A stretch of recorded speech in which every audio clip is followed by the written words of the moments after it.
அனைவருக்கும் வணக்கம். துலாம் ராசிக்காரங்க பொதுவாகவே அன்பானவங்க, அமைதியானவங்க, எல்லாரையுமே சமமாக நடத்தக்கூடியவங்கன்னு தான் வெளியில் தெரியும். ஆனால் இவங்க வெளிப்படையான குணங்கள் பின்னால் பலரும் அறியாத, வெளியில் காட்டிக்கொள்ளாத சில ரகசிய குணங்களும் இருக்குது. அது என்னென்னு இந்த வீடியோவில் விரிவாக தெரிஞ்சுக்க போகிறோம். நட்சத்திர பலனையும் தெரிஞ்சுக்க போகிறோம். இதுவரைப்பட்ட கஷ்டங்களுக்கு தீர்வையும் இந்த வீடியோவில் விரிவாக தெரிஞ்சுக்க போகிறோம். வீடியோக்குள்ளே போகலாம் வாங்க. அமைதியின் பின்னால் இருக்கக்கூடிய அதிகப்படியான சிந்தனை, வெளியில் பார்க்குறதுக்கு ரொம்பவே நிதானமாகவும் குழப்பம் இல்லாமலும் இவங்க காணப்படுவாங்க. ஆனால் அவங்களோட மனசுக்குள்ளே ஒரு பெரிய சிந்தனை போராட்டமே நடந்துகிட்ருக்குங்க. ஒரு சின்ன முடிவு எடுக்கிறதுக்கு முன்னால் கூட இதனால் என்ன நடக்கும், இவங்களுக்கு பிடிக்குமா, நமக்கு சரியாக வருமா அப்படின்னு எல்லா பக்கத்தில் இருந்தோ அலசி ஆராய்ஞ்சு யோசித்து அதுக்கப்புறம் தான் முடிவெடுப்பாங்க.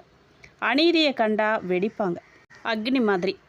பொதுவாக சண்டை சச்சரவெல்லாம் தவிர்க்க நினைப்பாங்க இந்த துலாம் ராசிக்காரங்க. அவங்க முன்னாடி ஒரு அநீதியோ இல்லை அப்படின்னா ஒருத்தருக்கு அநியாயமோ நடக்கிறத பார்த்தா சும்மா இருக்க மாட்டாங்க. அமைதியாக இருக்கக்கூடிய இவங்க நியாயத்துக்குன்னு வந்துட்டா யாரும் எதிர்பார்க்காத அளவுக்கு துணிச்சலாக குரல் கொடுப்பாங்க. தனிமையை விரும்பக்கூடிய ரகசிய குணம் துலாம் ராசிக்காரர்களுக்கு இருக்குது. எல்லோரோடும் எளிதில் பழகக்கூடிய சமூக பறவை தான் இந்த துலாம் ராசிக்காரங்க. ஆனால் இவங்களுக்குன்னு ஒரு தனி உலகம் இருக்குங்க. எல்லாருக்கிட்டேயுமே சிரித்து பேசிட்டு திடீர்னு யாருக்கிட்டேயும் பேசாமல் இவங்கள தனிமைப்படுத்திக்குவாங்க. இவங்களோட ஆற்றலை மறுபடியும் புதுப்பிச்சுக்கிறதுக்கு இவங்களுக்கு இந்த ரகசிய தனிமை தேவைப்படுது. மற்றவங்க மனசை கண்டறியக்கூடிய மனித ரேடார் இவங்க. யார் மனசையுமே புண்படுத்தக்கூடாதுங்கிறதுல கவனமாக இருப்பாங்க இவங்க. மற்றவங்களோட உடல் மொழி மற்றும் முக மாற்றங்களை வச்சு இவங்க என்ன நினைக்கிறாங்கங்கிறத சீக்கிரத்தில் இவங்க கணிச்சிருவாங்க. யாராவது சோகமாக இல்லை பொய் பேசினாலோ இவங்க உடனே கண்டுபிடிச்சிட முடியும் இவங்களால். ஆனால் அதை வெளியில் காட்டிக்காமல் ரகசியமாக அவங்களுக்குள்ளேயே வச்சுக்குவாங்க. இவங்க பழி வாங்கவே மாட்டாங்கங்க, ஆனால் விலகிடுவாங்க. உங்களுக்கு யாராவது துரோகம் செஞ்சாலோ இல்லை அப்படின்னா உங்களை ஏமாத்தினாலோ அவங்கள திருப்பி தாக்கவோ இல்லை பழி வாங்கவோ மாட்டாங்க. உங்களோட வாழ்க்கையில் இருந்தே அவங்கள நீங்கள் முழுமையாக ரகசியமாக நீக்கிடுவீங்க, கட் ஆஃப் பண்ணிடுவீங்க. அதுக்கப்புறமா அவங்க எவ்வளவு முயற்சி செஞ்சாலும் துலாம் ராசிக்காரங்க பழைய அன்பை பெறவே முடியாது. அவங்க சுய விமர்சனம் மற்றும் ரகசிய தாழ்வு மனப்பான்மை, மற்றவங்களுக்கு தன்னம்பிக்கை கொடுக்கறதுலையும் அழகாக வழி நடத்துறதுலையும் வல்லவங்களான இவங்க உங்களை எப்போவுமே நீங்கள் சுய விமர்சனம் செஞ்சுட்டே இருப்பீங்க. நாம் செஞ்சது சரிதானா, இன்னும் சிறப்பாக செஞ்சுருக்கலாமோ அப்படின்னு ஒரு ரகசிய பயமும் தாழ்வு மனப்பான்மையும் உங்ககிட்ட மனசில் ஏதோ ஒரு மூலையில் ஒளிஞ்சிக்கிட்டே இருக்குங்க. சுருக்கமாக சொல்லணும் அப்படின்னு பார்த்தீங்கன்னா துலாம் ராசிக்காரங்க தராசு மாதிரி இருப்பாங்க. வெளியில் சமநிலையாக தெரிஞ்சாலும் கூட அந்த சமநிலை கொண்டு வர அவங்க மனசுக்குள்ளே தொடர்ந்து போராடிக்கிட்டே இருப்பாங்க. அதுதான் உண்மை. அது மட்டும் இல்லைங்க, நீங்கள் வெளியில் எப்போவுமே சிரிச்ச முகத்தோட எல்லாரையுமே சமமாக நடத்தக்கூடியவங்க. உங்களுக்கு என்னப்பா எப்போவுமே ஜாலியாக இருக்கீங்கன்னு பலரும் நினைப்பாங்க. ஆனால் அந்த சிரிப்புக்கு பின்னால் எவ்வளவு பெரிய ஏமாற்றம், துரோகங்கள், மனப்புண்கள் ஒளிஞ்சிருக்குன்னு உங்களுக்கு மட்டும்தான் தெரியும். அடுத்தவங்களுக்காகவே வாழ்ந்து கடைசியில் அவமானத்தை மட்டுமே பரிசாக வாங்கக்கூடியவங்க தான் இந்த துலாம் ராசிக்காரங்க. இது வரைக்கும் அவங்களோட வாழ்க்கையில் பட்ட ரகசிய கஷ்டம்தான் அதிகம். நல்லது செஞ்சாலும் வரக்கூடிய அவப்பேருங்க. துலாம் ராசிக்காரங்களோட முதல் கஷ்டமே அவங்களோட நல்ல குணம்தான். யாராவது கஷ்டப்பட்டுட்டு வந்து நின்னா தனக்கு இல்லைனாலும் கூட அடுத்தவங்களுக்கு உதவி செய்வாங்க. ஆனால் இவங்கக்கிட்ட காரியத்தை சாதிச்சுக்கிட்டவங்க கடைசியில் இவங்களையே குறை சொல்லிட்டு போவாங்க. இவங்க சுயநலத்துக்காக தான் செஞ்சாங்கன்னு இவங்க மேலேயே பழி போடும்போது இவங்க மனசு துடிச்சு போகுங்க. நம்பிக்கை துரோகங்கிறது ஆறாத வடுங்க. இவங்க யாரையுமே சீக்கிரம் சந்தேகப்பட மாட்டாங்க. எல்லாரையுமே நல்லவங்கன்னு நம்பி தன் மனசில் இருக்கிற எல்லா ரகசியத்தையும் பலவீனத்தையும் கொட்டிடுவாங்க. ஆனால் இவங்க உயிராக நினச்ச நண்பர்களோ இல்லை அப்படின்னா உறவினர்களோ அந்த பலவீனத்தையே வச்சு இவங்களை காயப்படுத்தும் போது தான் இவங்க ரொம்ப மனசளவில் அப்படியே உடஞ்சி போயிடுவாங்க, சுக்கு நூறாக போயிடுவாங்க. பொது இடத்துல நடந்த அவமானம் இவங்க நிறைய பார்த்துருப்பாங்க. எல்லாருக்குமே மரியாதையும் மதிப்பும் கொடுக்கணும்னு நினைக்கிற இவங்க வாழ்க்கையில் ஏதாவது ஒரு காலகட்டத்தில் தப்பு செய்யாமையே பல பேர் முன்னாடி குனிஞ்சு நிற்கிற மாதிரியான அவமானத்தை கண்டிப்பாக சந்திச்சிருப்பாங்க. நமக்கா இந்த நிலைமை அப்படிங்கிற அந்த சமயத்தில் இவங்க சிந்தின கண்ணீருங்கிறது இவங்க மனசுக்குள்ளே ஒரு பெரிய வடுவாக தான் இன்றைக்கும் அப்படியே இருக்கும். சிந்தின கண்ணீர் இவங்களுக்கு மட்டும்தான் தெரியும். நிறைய அவமானங்கள், நிறைய மனவேதனைகள் சொல்லவே முடியாத அளவுக்கு அவங்களுக்குள்ளே புதஞ்சு கிடக்கும். காதலும் ஏமாற்றமும் இவங்க கூடவே பிறந்ததுங்க. அன்புக்காக ஏங்கக்கூடிய இந்த ராசிக்காரங்க காதலிச்சாலோ இல்லை அப்படின்னா ஒருவரை தான் துணையாக தேர்ந்தெடுத்தாலோ அவங்களுக்கு அத்தனையும் செய்வாங்க. ஆனால் பல நேரங்களில் இவங்களோட அன்பு அடிமைத்தனம் போல் பார்க்கப்பட்டு இவங்களுடைய உணர்வு மிதிக்கப்பட்டிருக்கும். இவங்களோட உண்மையான பாசத்தை புரிஞ்சிக்காமல் இவங்களை தூக்கி எறிஞ்ச மனுஷங்களால் இவங்க அடைஞ்ச மனவேதனை கொஞ்சம் நஞ்சம் இல்லைங்க, ரொம்ப அதிகம். புண்ணு 6 நாளும் வடு மறையாது இல்லையா, அது அப்படியே தான் இருக்கும். பண பற்றாக்குறையும் உறவுகளோட சுயரூபமுங்க. பணம் இருக்கும்போதே இவங்கள தலையில் தூக்கி வச்சு கொண்டாடினவங்கெல்லாம் இவங்களுக்கு ஒரு பொருளாதார நெருக்கடி இல்லை அப்படின்னா கஷ்டம்னு வரும்போது அப்படியே கழட்டி விட்டுருவாங்க. காசு இல்லைன்னா இந்த உலகத்தில் நமக்கு யாருமே இல்லைங்கிற கசப்பான உண்மையை இவங்க ரொம்ப கொடூரமான அனுபவங்கள் மூலமாக தான் கற்றுக்கிட்டு இருந்துப்பாங்க. கவலைப்படாதீங்க துலாம் ராசிக்காரர்களை, இவ்வளவு கஷ்டமோ அவமானமோ மனப்புண்ணும் தாங்கிட்டு தான் இன்றைக்கும் நீங்கள் வெளியில் மற்றவங்களுக்கு முன்னாடி சிரிச்சிட்டு வாழ்ந்துட்டுருக்கீங்க. உங்கள் மனசில் இருக்கிற பாரம் கடவுளுக்கு தெரியுங்க. பட்ட கஷ்டத்துக்கெல்லாம் ஒரு நாள் விடிவு காலம் பிறக்கும் அப்படின்னு சொல்லுவாங்க. உங்களை ஏமாத்துறவங்க முன்னாடி நீங்கள் தலை நிமிர்ந்து வாழ போகிற காலம் சீக்கிரமே வரப்போகுதுங்க. இந்த வீடியோ பார்த்துட்ருக்கிற உங்களுக்கு இந்த விஷயமெல்லாம் ஒத்து போகுதான்னு சொல்லி, எந்த அளவுக்கு ஒத்து போகுதுன்னு சொல்லி கமெண்ட் பாக்ஸில் பதிவிடுங்க. உங்கள் வாழ்க்கையில் ஏற்பட்ட தடைகள் மனப்புண்கள்லாம் நீங்கி இழந்த செல்வாக்கையும் நிம்மதியும் மறுபடியும் பெறுவதற்கு நீங்கள் வணங்க வேண்டிய தெய்வம், செய்ய வேண்டிய பரிகாரம், போக வேண்டிய ஸ்தலம் என்ன அப்படின்னு கேட்டிங்கன்னா, உங்களுடைய கஷ்டங்களை தீர்க்கக்கூடிய அந்த 3 சக்தி வாய்ந்த ஸ்தலங்கள் எங்கே இருக்குது அப்படின்னு கேட்டிங்கன்னா, நீங்கள் வணங்க வேண்டிய முக்கிய தெய்வம் துலாம் ராசிக்கு அதிபதி சுக்கிர பகவான். அதனால் இவங்க எப்போவுமே மகாலட்சுமி தேவியை முதன்மை தெய்வமாக வழிபடணுங்க. அதனோட பலன் என்ன அப்படின்னு கேட்டிங்கன்னா, மகாலட்சுமியை வழிபட உங்களுடைய பொருளாதார கஷ்டமெல்லாம் நீங்கிறதோட உங்களை அவமானப்படுத்தினவங்க முன்னால் கௌரவமாக வாழ யோகம் உண்டாகுங்க. வழிபாட்டு முறை எப்படி பண்ணலான்னு கேட்டிங்கன்னா, வெள்ளிக்கிழமை தோறும் நெய் விளக்கேற்றி லக்ஷ்மி அஷ்டோத்திரம் படித்து வழிபாடு பண்ணுங்கள். இவங்களோட மன அமைதிக்கு அது வழிவகுக்குங்க. நீங்கள் போக வேண்டிய முக்கிய ஸ்தலங்கள் அப்படின்னு கேட்டிங்கன்னா, துலாம் ராசிக்காரங்க இவங்க வாழ்நாளில் ஒரு முறையாவது போய் தரிசிக்க வேண்டிய 3 முக்கிய ஸ்தலம் என்ன அப்படின்னு கேட்டிங்கன்னா, ஸ்ரீ கஞ்சனூர் சுக்கிரஸ்தலம், சுக்கிரன் பரிகார கோயில். அது ஸ்ரீ அக்னீஸ்வரர் சுவாமி கோயில் எங்கே இருக்குது அப்படின்னு கேட்டிங்கன்னா, தமிழ்நாட்டில் தஞ்சாவூர் மாவட்டம் கும்பகோணம் பக்கத்தில் கஞ்சனூருங்கிற ஊரில் அமைஞ்சிருக்கு. கும்பகோணத்துலேருந்து சுமார் 16 கிலோமீட்டர் தொலைவில் அது இருக்குது. ஏன் நீங்கள் அந்த கோயிலுக்கு போகணும் அப்படின்னு கேட்டிங்கன்னா, துலாம் ராசியோட அதிபதியான சுக்கிரனுக்குரிய முதன்மை ஸ்தலம் அது. இங்கே போயிட்டு வழிபாடு பண்ணும்போது ராசிநாதின் பலத்தை அதிகரித்து அதிர்ஷ்டத்தை உங்களுக்கு கொடுக்கும். 2வதாக ஸ்ரீரங்கம் ரங்கநாதர் சுவாமி கோயில். ஸ்ரீ ரங்கநாதர் சுவாமி கோயில் பெரிய கோயில் எங்கே இருக்குது அப்படின்னு கேட்டிங்கன்னா, தமிழ்நாட்டில் திருச்சிராப்பள்ளி, திருச்சி மாவட்டத்தில் உள்ள ஸ்ரீரங்கத்தில் தான் அது அமைஞ்சிருக்கு. ஏன் அந்த கோயிலுக்கு போகணும் அப்படின்னு கேட்டிங்கன்னா, சுக்கிர தோஷங்கள் மற்றும் வாழ்க்கையில் ஏற்படக்கூடிய பெரிய அவமானங்கள்லேருந்து இது விடுபட சுக்கிரனின் அதிதேவதையான மகாவிஷ்ணுவின் சொரூபமான ரங்கநாதரை வழிபடணும். நீங்கள் இந்த ஸ்தலம் சுக்கிர வழிபாட்டுக்கு ரொம்பவே விசேஷமானதுங்க. 3வதாக திருத்தணி ஸ்ரீ சுப்பிரமணிய சுவாமி கோயில். அறுபடை வீடுகளில் ஒன்றான திருத்தணி முருகன் கோயில் தமிழ்நாட்டில் திருவள்ளூர் மாவட்டத்தில் திருத்தணிங்கிற ஊரில் சென்னைக்கு பக்கத்தில் மலை மேலே அமைஞ்சிருக்கு. துலாம் ராசிக்காரங்க எதிரிகளால் ஏற்படும் தொல்லைகள், மனக்காயங்கள் மற்றும் வம்பு வழக்குகளிலிருந்து விடுதலை பெற தணிகை எனப்படும் சினம் தணிந்து முருகப்பெருமானை வழிபடுறது அத்தனை கஷ்டங்களையும் போக்குங்க. நீங்கள் செய்ய வேண்டிய எளிய பரிகாரம் என்ன அப்படின்னு கேட்டிங்கன்னா, வெள்ளை நிற தானம். வெள்ளிக்கிழமை காலையில் ஏழை எளியோருக்கு இல்லை அப்படின்னா கோயில்களிலோ மொச்சப்பயிறு, வெள்ளை மொச்சை, சர்க்கரை அல்ல அப்படின்னா பால் போன்ற வெள்ளை நிற பொருட்களை நீங்கள் தானமாக வழங்கலாம். சுக்கிரவாரம் நெய் தீபம் ஏற்றணும். வீட்டில் வெள்ளிக்கிழமை தோறும் மகாலட்சுமி படத்துக்கு முன்னாடி இல்லை அப்படின்னா அருகில் இருக்கிற சிவன் அம்மன் கோயில்களில் நெய் விளக்கேற்றி வழிபாடு பண்ணுங்கள். வைரம் இல்லை அப்படின்னா ஸ்படிக மாலை. துலாம் ராசிக்காரங்க அவங்களோட மனக்குழப்பங்கள்லாம் நீங்கி தெளிவான முடிவுகளை எடுக்க ஸ்படிக மாலை அணிகிறது ரொம்ப நல்லது. துலாம் ராசிக்காரர்களே, கஞ்சனூர் இல்லை அப்படின்னா ஸ்ரீரங்க ஸ்தலங்களுக்கு உங்களால் எப்போ முடியுமோ அப்போ குடும்பத்தோடு போயிட்டு மனசார வழிபட்டுவாங்க. உங்களை வதச்ச மன புண்கள்லாம் ஆறி உங்கள் வாழ்க்கையில் புது ஒளி வீசுங்க. இந்த தகவல் உங்களுக்கு பயனுள்ளதாக இருக்கா அப்படின்னு சொல்லி கமெண்ட் பாக்ஸில் பதிவிடுங்க. பயனுள்ளதாக இருந்துச்சு அப்படின்னா ஷேர் பண்ணுங்கள். சரிங்க, இவ்வளோ கஷ்டத்தை பார்த்து வந்துட்டேன் வாழ்க்கையில், இதெல்லாம் எப்போ தீரும் அப்படின்னு கேட்டிங்கன்னா, உங்கள் வாழ்க்கையோட கடினமான காலகட்டம் இது. திருமணத்துக்கு பிறகு உங்கள் வாழ்க்கை எப்படி இருக்கும் அப்படின்னு கேட்டிங்கன்னா, நீங்கள் எப்போ அதிகமாக கஷ்டப்பட்டிருப்பீங்கன்னு கேட்டால் துலாம் ராசிக்காரங்க அவங்க வாழ்க்கையில் எந்த வயசில் நரகத்தையே பார்த்துருப்பாங்க தெரியுமா? பொதுவாக 22 வயசுலேருந்து 28 வயசு வரைக்கும் இருக்கிற இந்த காலகட்டம் இவங்களோட மிகப்பெரிய சோதனை காலம்னே சொல்லலாங்க. ஏன் இந்த வயசில் தான் படிப்பு முடிஞ்சு வேலை தேடுற சுய விவரத்தை நிரூபிக்க போராடுறதுன்னு ஓடிட்டு இருந்திருப்பாங்க. ஆனால் இவங்க எவ்வளவு தான் உழைச்சிருந்தாலும் இவங்களுக்கு கிடைக்க வேண்டிய அங்கீகாரம் கிடைச்சிருக்காது.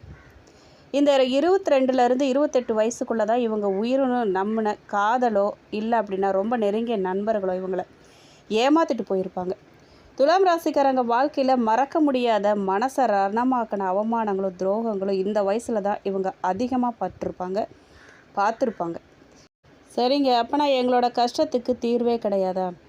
எப்போ தான் விடிவு காலம் பிறக்கும் அப்படின்னு கேட்குறீங்களா? கண்டிப்பாக இருக்குங்க. துலாம் ராசிக்காரங்களோட உண்மையான பொற்காலம் அப்படிங்கிறது 30லேருந்து 32 வயசுக்கு மேலே தான் ஆரம்பிக்கும். 30 வயசுக்கு அப்புறம் இவங்களுக்கு பெரிய அளவில் மன முதிர்ச்சி வந்துடும். யாரை நம்பணும், யாரை தள்ளி வைக்கணுங்கிற ரகசியத்தை இவங்க கற்றுக்குவாங்க. பொருளாதார வளர்ச்சி 32 வயசுக்கு மேலே தான் இவங்களோட தொழில் இல்லை அப்படின்னா வேலையில் ஒரு ஸ்திரத்தன்மை கிடைக்கும். அது வரைக்கும் இவங்க கடன்லையும் கைமாத்துலையுமே ஓட்டிகிட்டு இருந்த இவங்க வாழ்க்கை இந்த வயசுக்கு அப்புறம் தான் சொந்த வீடு, வண்டி, சொத்துன்னு நல்ல நிலைமைக்கு மாற தொடங்கும். கஷ்டமெல்லாம் கொஞ்சம் கொஞ்சமாக விலகி நிம்மதி பிறக்கும். திருமணத்துக்கு அப்புறம் இவங்க வாழ்க்கை எப்படி இருக்குன்னு கேட்டிங்கன்னா, துலாம் ராசிக்காரங்க வாழ்க்கையில் திருமணம் அப்படிங்கிறது ஒரு மிகப்பெரிய திருப்பு முனையாக இவங்களுக்கு அமையும். திருமண வாழ்க்கையை பொறுத்த வரைக்கும் இவங்களுக்கு சில சுவாரஸ்யமான விஷயங்கள்லாம் நடக்கும். துலாம் ராசிக்கு 7ஆம் வீடு கலஸ்திரஸ்தானம். கலஸ்திரஸ்தானங்கிறது திருமண வாழ்க்கை. திருமணத்துக்கு பிறகு இவங்களோட பொருளாதாரம்ல ரொம்பவே சூப்பராக மாறுங்க. துணையோட வருகைக்கு அப்புறம் தான் இவங்களுக்கு புது வேலை வாய்ப்பு, தொழில் யோகமெல்லாம் தேடி வரும். விட்டு கொடுக்கக்கூடிய குணம் இருக்கும். இவங்க தராசு ராசிங்கிறதால கணவன் மனைவிக்குள்ளே சின்ன சின்ன கருத்து வேறுபாடெல்லாம் வந்தால் கூட இவங்களை முன்னாடியே போய் சமாதானம் பேசிடுவாங்க. குடும்ப அமைதிக்காக எதையுமே விட்டு கொடுக்க இவங்க தயங்க மாட்டாங்க. துலாம் ராசிக்காரங்களோட துணைக்காக அத்தனையுமே இவங்க செய்வாங்க. ஆனால் துணையோட குடும்பத்தாரோ இல்லை அப்படின்னா துணையோ இவங்களோட அன்பை சில நேரங்களில் சரியாக புரிஞ்சுக்காமல் பேசும்போது இவங்க மனசு ரொம்ப காயப்படும். இருந்தாலும் குழந்தைகளை பெற்றுக்கிட்ட பிறகு இவங்களோட கவனம் முழுக்க குழந்தைகளோட எதிர்காலத்தை நோக்கி தான் மாறி குடும்பத்தில் ஒரு பெரிய பிணைப்பு ஏற்பட்டுரும் இவங்களுக்கு. துலாம் ராசிக்காரங்க 20ல் நீங்கள் பட்ட கஷ்டமோ அவமானமோ உங்களை ஒரு பலமான மனுஷனாக மாற்றிருக்கு. உங்களோட திருமண வாழ்க்கை உங்கள் வாழ்க்கையை அடுத்த கட்டத்துக்கு கொண்டு போகும். உங்களுக்கு அதிர்ஷ்டத்தை தரக்கூடிய அதிர்ஷ்டமான நிறங்கள் என்ன அப்படின்னு கேட்டிங்கன்னா, துலாம் ராசியோட அதிபதி சுக்கிர பகவான்கிறதால உங்களுக்கு எப்போவுமே பிரகாசமான மற்றும் அமைதியான நிறங்களே அதிர்ஷ்டத்தை தரும். வெள்ளை மற்றும் சில்க் வெள்ளை. துலாம் ராசிக்காரரின் முதன்மையான அதிர்ஷ்ட நிறம் வெள்ளை. இது இவர்களோட மன அழுத்தத்தை குறைச்சி நேர்மறை எண்ணங்களை உருவாக்கும். முக்கியமான காரியங்களுக்கு போகும்போது வெள்ளை நிற ஆடை அணியிறது ரொம்ப சிறந்தது. அடுத்ததாக இளம் சிவப்பு. சுக்கிரனுக்குரிய மற்றொரு விசேஷ நிறம் பிங்க். இந்த நிறம் இவர்களின் முகத்தில் ஒரு வசீகரத்தை மற்றவங்களுக்கு எளிதில் ஈர்க்கக்கூடிய ஆற்றலை கொடுக்கும். இளநீலம். துலாம் ஒரு காற்று ராசிங்கிறதால ஆகாயத்தை குறிக்கும் இளநீல நிறம் இவங்களுக்கு தொழில் மற்றும் வியாபாரத்தில் நல்ல லாபத்தையும் மன அமைதியும் தருங்க. நீங்கள் தவிர்க்க வேண்டிய நிறம் அப்படின்னு பார்த்தீங்கன்னா கருப்பு, அடர் சிவப்பு. இந்த நிறங்களை முக்கிய காரியங்களும் போது நீங்கள் தவிர்க்கிறது ரொம்ப நல்லது. அதிர்ஷ்டமான எண்கள் அப்படின்னு பார்த்தீங்கன்னா 5, 6, 8ங்க. கூட்டு எண்கள் உங்களுடைய ராசிப்படி 5, 14, 23 மற்றும் 6, 15, 24 ஆகிய தேதிகளில் இல்லை அப்படின்னா கூட்டு எண்களில் உங்களுக்கு பெரும் அதிர்ஷ்டத்தை தரும். அதே போல் 8, 17, 26 ஆகிய எண்களுக்கும் யோகத்தை தரக்கூடுங்க. ஆனி மாத கிரக நிலைகள் படி துலாம் ராசிக்கு தொழில் மற்றும் வியாபாரத்தில் ரொம்பவே சாதகமான சூழ்நிலை அமைய போதுங்க. ராசிநாதன் சுக்கிரனோட பலத்தாலோ லாபஸ்தானத்துக்கு இருக்கக்கூடிய கிரக நிலை சாதகமான பார்வையாலும் பணவரவு திருப்திகரமாக இருக்கும். வியாபாரத்தில் லாபம் உண்டாகும். மளிகை, ஆடை வடிவமைப்பு, அழகு சாதன பொருட்கள் மற்றும் நகை வியாபாரத்தில் இருக்கிறவங்களுக்கு இந்த மாதம் ரெட்டிப்பு லாபம் கிடைக்க வாய்ப்பு இருக்குது. புது வாடிக்கையாளர்கள்லாம் தேடி வருவாங்க. பணியிடத்தில் மதிப்பு தேடி வருங்க. வேலை தேடிட்டு இருக்கிறவங்களுக்கு நல்ல நிறுவனத்திலிருந்து அழைப்பு வரும். ஏற்கனவே வேலையில் இருக்கிறவங்களுக்கு ரொம்ப நாளாக எதிர்பார்த்த சம்பள உயர்வு இல்லை அப்படின்னா பதவி உயர்வுக்கான பேச்சுவார்த்தைகள்லாம் இந்த மாதம் நல்லபடியாக முடியும். பணவரவு எப்படி இருக்கும் அப்படின்னு கேட்டிங்கன்னா, தடைப்பட்டிருந்த பழைய கடன்கள் இல்லை வரவேண்டிய பாக்கிகள்லாம் வசூலாகும். ஆனால் ஆடம்பர செலவுகளை நீங்கள் குறைச்சிக்கிறது சேமிப்புக்கு வழிவகுக்குங்க. குடும்ப வாழ்க்கை பற்றி கேட்டிங்க அப்படின்னா, குடும்ப வாழ்க்கையை பொறுத்த வரைக்கும் துலாம் ராசிக்காரர்களுக்கு இந்த ஆணி மாதம் ஒரு நிம்மதியான மாதமாக அமையப்போகுது. கணவன் மனைவிக்கிடையே கடந்த காலங்களில் இருந்து வந்த சின்ன சின்ன மனஸ்தாபங்கள்லாம் நீங்கி நெருக்கம் அதிகரிக்குங்க. ஒருவருக்கொருவர் புரிஞ்சுக்கிட்டு செயல்படுவீங்க. சுபகாரிய பேச்சுவார்த்தையெல்லாம் நடக்கும். குடும்பத்தில் தடைப்பட்டிருந்த சுபகாரியங்கள்லாம், அதாவது திருமணம் இல்லை அப்படின்னா காது குத்து போன்ற விஷயங்கள்லாம் இந்த மாதம் சுமூகமாக தொடங்கும். உறவினர்கள் வருகை அதிகரிக்கும். உறவினர்களோட வருகையால் வீட்டில் மகிழ்ச்சி பொங்கும். குடும்ப பெரியவங்களோட ஆசையும் ஆதரவும் உங்களுக்கு பக்கபலமாக இருக்கும். குழந்தைகள் பொறுத்த வரைக்கும் உங்கள் வீட்டில் பிள்ளைகளை பொறுத்தவரை இந்த ஆணி மாதம் ரொம்பவே சிறப்பான மாற்றங்களை கொடுக்கும். புது கல்வி ஆண்டு தொடங்கி இருக்கிற இந்த நேரத்தில் குழந்தைகளோட படிப்பில் நல்ல கவனம் மற்றும் ஆர்வம் உண்டாகும். ஆசிரியர்களின் பாராட்டுகளை பெறுவாங்க. அவர்களுடைய திறமைகள்லாம் வெளிப்படும். விளையாட்டு இல்லை அப்படின்னா கலைத்துறைகளில் ஆர்வம் உள்ள குழந்தைகளுக்கு அவர்களோட திறமையை வெளிப்படுத்த நல்ல வாய்ப்பு கிடைக்கும். குழந்தைகளோட ஆரோக்கியம் சீராக இருக்கும். அவர்களோட சுட்டித்தனமும் சுறுசுறுப்பும் உங்களுக்கு மனமகிழ்ச்சியை தரும்.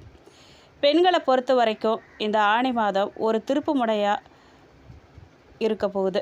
ரொம்ப நாளாக உங்களை வாட்டி வதைச்ச மன அழுத்தங்கள், குடும்ப பிரச்சனைகள்லாம் இந்த மாதம் ஒரு முடிவுக்கு வரும். மனசில் ஒரு தெளிவும் அமைதியும் பிறக்கும். சுயதொழில் ஆர்வம் இருக்கிறவங்களுக்கு, வீட்டில் இருந்தபடியே சுயதொழில் செய்ய நினைக்கும் பெண்களுக்கு, உதாரணமாக தையல் கடை, ஆன்லைன் பிஸ்னஸ் இந்த மாதம் நல்ல தொடக்கமாக அமையும். இதில் எதிர்பார்த்த லாபமும் கிடைக்க தொடங்கும். ஆரோக்கியத்தில் கவனம் செலுத்தணும். நீங்கள் வேலைப்பளு காரணமாக உடல் சோர்வு வரலாங்க. அதனால் சரியான நேரத்துக்கு நீங்கள் உணவு உட்கொள்ளணும். ஆரோக்கியத்தில் அக்கறை காட்டுறது ரொம்ப அவசியம். துலாம் ராசிக்காரர்களை ஒட்டுமொத்தமாக பார்க்கும்போதே இந்த ஆணி மாதம் உங்களுக்கு பொருளாதார ரீதியாகவும் குடும்ப ரீதியாகவும் ஒரு நிம்மதியான மாதமாக தான் அமையப்போகுது. கிரகங்கள்லாம் சாதகமாக இருக்கக்கூடிய இந்த நேரத்தில் நல்ல வாய்ப்புகளை நீங்கள் சரியாக பயன்படுத்திக்கோங்க. உத்தியோகஸ்தர்களை பொறுத்த வரைக்கும் இந்த ஆணி மாதம் கலவையான பலன்களை தரப்போகுது. வேலை செய்கிற இடத்துல உங்களுடைய உழைப்புக்கேற்ற அங்கீகாரம் கிடைக்கும். ரொம்ப நாளாக பதவி உயர்வு இல்லை அப்படின்னா இடமாற்றத்துக்காக காத்துட்டு இருந்தவங்களுக்கு இந்த மாதம் நல்ல செய்தி வரும். அதே நேரத்தில் ராகு கேது மற்றும் சனியின் கிரக நிலைகளால் வேலைப்பளு கொஞ்சம் அதிகமாக தாங்க இருக்கும். மேலதிகாரிகிட்ட பேசும்போது ரொம்ப நிதானமாக நீங்கள் பேசுகிறது ரொம்ப நல்லது. தேவையில்லாத விவாதங்களை தவிர்க்கிறது நல்லது. புதிய வேலைக்கு மாற நினைக்கிறவங்க ஆணி மாதத்தின் பிற்பாதியில், அதாவது ஜூலை மாத முதல் வாரத்தில் முயற்சி செஞ்சீங்க அப்படின்னா நல்ல சம்பளத்தோட கூடிய வேலை அமையும். அதுக்காக செஞ்சிட்ருக்கிற வேலையை விட்டுட்டு தேடக்கூடாது. செஞ்சிட்ருக்கும் போதே தேடணும். புது முதலீடுகளை பொறுத்த வரைக்கும் துலாம் ராசிக்காரங்க இந்த மாதம் ரொம்பவே எச்சரிக்கையாக இருக்கணுங்க. ஷேர் மார்க்கெட், கிரிப்டோ இல்லை அப்படின்னா புதிய தொழில் கூட்டாளிகளை நம்பி பெரிய தொகையை முதலீடு செய்கிறத இந்த ஆணி மாதத்தில் தவிர்க்கிறது நல்லது. ஆலோசித்து செய்யுங்க. நிலம் அப்படி இல்லைன்னா தங்கத்தில் முதலீடு செய்ய நினைக்கிறவங்க, குடும்ப பெரியவங்க இல்லை அப்படின்னா அனுபவம் மிக்கவங்க கிட்ட ஆலோசனை கேட்டு ஆவணங்களை சரியாக சரி பார்த்துட்டு ஒரு எழுத்து விடாமல் படித்து பார்த்துட்டு அதுக்கப்புறமா செய்யலாம். அவசரப்பட்டு எந்த ஒரு பத்திரத்துலேயும் கையெழுத்து இட வேண்டாம். நீங்கள் துலாம் ராசிக்கு 4ஆம் வீடுங்கிறது வாகனம் மற்றும் பூமி கரகஸ்தானம். இப்போ இருக்கும் கிரக நிலைகள் படி உங்களுக்கு சொந்த வீடு இல்லை அப்படின்னா நிலம் வாங்கும் யோகம் இந்த வருஷம் 2026 இறுதிக்குள்ளே இல்லை அப்படின்னா நவம்பர் மாதத்துக்குள்ளே பலமாக கூடி வரப்போகுது. இதுக்கான வங்கி கடன்கள்லாம் சீக்கிரத்தில் எளிதாக கிடச்சிரும் உங்களுக்கு. புதிய வண்டி இல்லை அப்படின்னா சொகுசு வாகனம் வாங்க நினைக்கும் துலாம் ராசிக்காரங்க ஆணி மாதத்தின் 15ஆம் தேதிக்கு மேலே ஜூலை மாத தொடக்கத்தில் நல்ல யோகம் இருக்குது. வெள்ளிக்கிழமை இல்லை அப்படின்னா புதன்கிழமைகளில் வாகனம் வாங்கிறது உங்களுக்கு மிகுந்த அதிர்ஷ்டத்தை தரும். நட்சத்திர ரீதியான பலன்களை பார்த்தோம் அப்படின்னா சித்திரை நட்சத்திரம் 3, 4ஆம் பாதக்காரர்களுக்கு பொருளாதார ரீதியாக பெரும் முன்னேற்றம் உண்டாகுங்க. தொட்ட காரியங்கள் எல்லாமே தடையில்லாமல் முடியும். குடும்பத்தில் சுப காரியங்கள்லாம் கைக்கூடி வரும். சுவாதி நட்சத்திரக்காரர்களுக்கு ராகுவின் நட்சத்திரமான உங்களுக்கு இந்த மாதம் திடீர் பணவரவு அதிர்ஷ்டமும் உண்டாகும். ஆனால் உடல் ஆரோக்கியத்தில் சின்ன சின்ன அசதிகள்லாம் வரலாம். உணவு கட்டுப்பாட்டில் கவனம் தேவை உங்களுக்கு. விசாக நட்சத்திரம் 1, 2, 3ஆம் பாதக்காரர்களுக்கு குருவின் நட்சத்திரமான உங்களுக்கு புது மனுஷங்களோட நட்பு கிடைக்கும். உறவினர்களோட இருந்த மனக்கசப்புகள்லாம் நீங்கும். உத்தியோகத்தில் நல்ல பேர் கிடைக்கும். ஒட்டுமொத்தமாக அதிர்ஷ்டமாக இருக்குமா அப்படின்னு கேட்டிங்கன்னா சில எச்சரிக்கையான நகர்வுகள்லாம் இருந்தால் இந்த ஆணி மாதம் துலாம் ராசிக்கு 80% தாராளமான வெற்றிகளையும் அதிர்ஷ்டத்தையும் தரும் மாதமாக அமையுங்க. நீங்கள் இந்த மாதம் வழிபட வேண்டிய தெய்வம் அப்படின்னு பார்த்தீங்கன்னா உங்களுடைய தடைகள்லாம் நீக்கி முழுமையான அதிர்ஷ்டத்தை பெற இந்த மாதம் நீங்கள் ஸ்ரீ துர்க்கை அம்மனை அல்ல அப்படின்னா வராகியை வழிபடணும். செவ்வாய் அல்லது வெள்ளிக்கிழமைகளில் ராகு காலத்தில் துர்க்கைக்கு எலுமிச்சை பழம் தீபம் ஏற்றி வழிபடுறது காரிய தடைகள்லாம் தகர்க்கும். சனிக்கிழமை தோறும் பக்கத்தில் இருக்கிற சிவன் கோயில் அல்லது பெருமாள் கோயிலில் இருக்கக்கூடிய நவகிரக சன்னதியில் சுக்கிர பகவானுக்கு அகல் விளக்கில் நெய் தீபம் ஏற்றி வெள்ளை மொச்சை தானம் செய்கிறது கிரக தோஷங்களை நீக்கி சகல ஐஸ்வர்யங்களையும் தருங்க. மேலும் இந்த வீடியோ உங்களுக்கு பிடிச்சிருக்கணும், பயனுள்ளதாக இருந்திருக்கணும் நம்புகிறாங்க. வீடியோ பற்றின கருத்துக்களை கமெண்ட் பாக்ஸில் பதிவிடுங்க. உங்களுக்கு இந்த வீடியோ பிடிச்சிருக்கு அப்படின்னா லைக் பண்ணுங்கள், ஷேர் பண்ணுங்கள். நீங்கள் இப்போ தான் புதுசாக நம்ம சேனலை பார்க்குறீங்க அப்படின்னா இப்போவே சப்ஸ்கிரைப் பண்ணி கூடவே பெல் ஐக்கானையும் கிளிக் பண்ணுங்கள். நன்றி.